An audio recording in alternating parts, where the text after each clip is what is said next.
24 ঘন্টার ভিতরে যতগুলো দোয়া কবুলের সময় আছে, যতগুলো সোনালী সময় আছে, যতগুলো মূল্যবান সময় আছে, এর মধ্যে সবচেয়ে গুরুত্বপূর্ণ হলো এই 5 নম্বরটা। সেটা হলো ভোর রাত, তাহাজ্জুদের সময়, রাতের শেষ ভাগ, শেষ তৃতীয়াংশ বলতে পারেন, 3 ভাগ করলে শেষ ভাগ, বা ঘুম থেকে ওঠার পর একেবারে ফজরের আজানের আগ পর্যন্ত রাতের শেষের দিকের এই সময়টা, এটা হলো সবচেয়ে মূল্যবান সোনালী সময় ইমানদারের জন্য।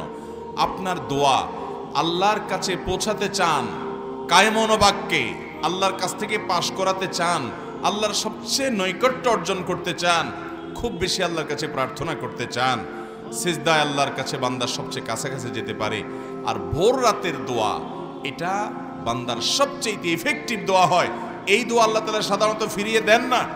এবং নবী করিম সাল্লাল্লাহু আলাইহি সাল্লামের সেই বিখ্যাত হাদিস আপনারা সবাই কম বেশি শুনেছেন, রাতের শেষ প্রহরে আল্লাহ রাব্বুল আলামিন দুনিয়ার আসমানে এসে বান্দাকে ডেকে ডেকে বলেন, কোনো বর্ণনা আসছে যে আহ্বায়ক কোনো এক ঘোষক ঘোষণা দেয়, কোনো বর্ণনা আসছে আল্লাহ তাআলা স্বয়ং ডাকেন এবং বান্দাকে বলা হয়, আলা আমিন মুস্তাগফিরিন ফাগফির লাহ, তোমাদের মধ্যে কেউ কি আছো যে গুনাহ করেছো, অপরাধ করেছো, আল্লাহর কাছে মাফ চাইবা তো আমি তাকে মাফ করব।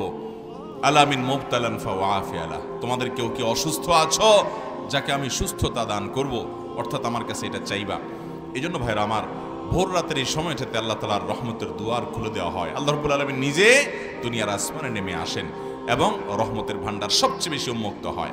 ডক্টর খন্দকার আব্দুল্লাহ জাহাঙ্গীর রহমাল্লাহর একটি ঘটনা, তিনি কোনো একটা পাবলিক প্রোগ্রামে বলেছিলেন যে কোন এক আল্লাহর বান্দা তার জীবনে এমন একটা জটিল সমস্যায় পড়েছেন, পাওনা দেনা সংক্রান্ত একটা বিষয়ে, যে কোনোভাবে সেটা থেকে তিনি সমস্যা থেকে সমাধান করার পথ তিনি খুঁজে পাচ্ছিলেন না, উদ্ধারের কোনো পথ খুঁজে পাচ্ছিলেন না, এবং তিনি সকল আশার বাতিগুলো সব দেখলেন নিভে গেল এক এক করে, কোনো পথ আর তার সামনে খোলা নেই।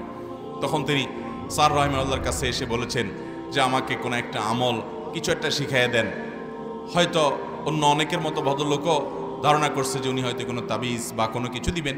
স্যার রাহিমাহুল্লাহ বললেন যে তুমি ভাই ভোর রাতে গিয়ে আল্লাহ রাব্বুল আলামিনের কাছে 2 রাকাত 4 রাকাত তাহাজ্জুদের নামাজ পড়ে হাত তুলে কায় মনোবাক্যে দোয়া করবে, চোখের পানি ফেলে আল্লাহর সাথে তোমার মনের দুঃখগুলোকে খুলে খুলে বলবে, লম্বা সময় ধরে বলতে থাকবে, নিয়মিত এরকম প্রতিদিন বলতে থাকবে।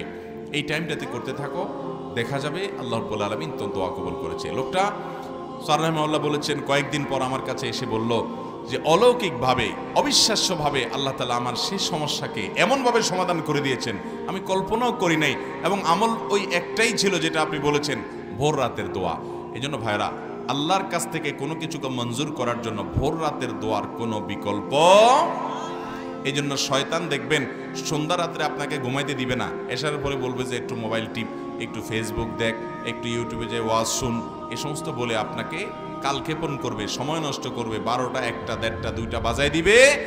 এরপরে যখন দোয়া কবুলের সময়, যখন আল্লাহর নৈকট্য লাভের সময়, যখন নামাজের সময়, তাহাজ্জুদের সময়, ওই সময় শয়তান আপনাকে খুব আরামের ঘুমে আপনাকে ঘুম পাড়িয়ে দিবে। ঠিক না বে ঠিক? এই জন্য ভাইরা আমার, এই সময়টা, ভোর রাতের সময়টাকে সারা জীবন পারেন না কর্মব্যস্ত নানা কাজের কারণে, অন্তত মাঝে মধ্যে হলেও, বন্ধের দিনগুলোতে হলেও, রমজান মাসে সাহরি খেতে যখন উঠেন তখনও তো ভোর রাতের সময়, এই সময়টাতে দোয়া, জিকির, আল্লাহর একান্ত নৈকট্য লাভের চেষ্টা, কায়মনোবাক্যে নিবেদনের চেষ্টা আমরা করবো তো ইনশাআল্লাহ। আল্লাহ তাআলা আমাদের সবাইকে তৌফিক দান করুন।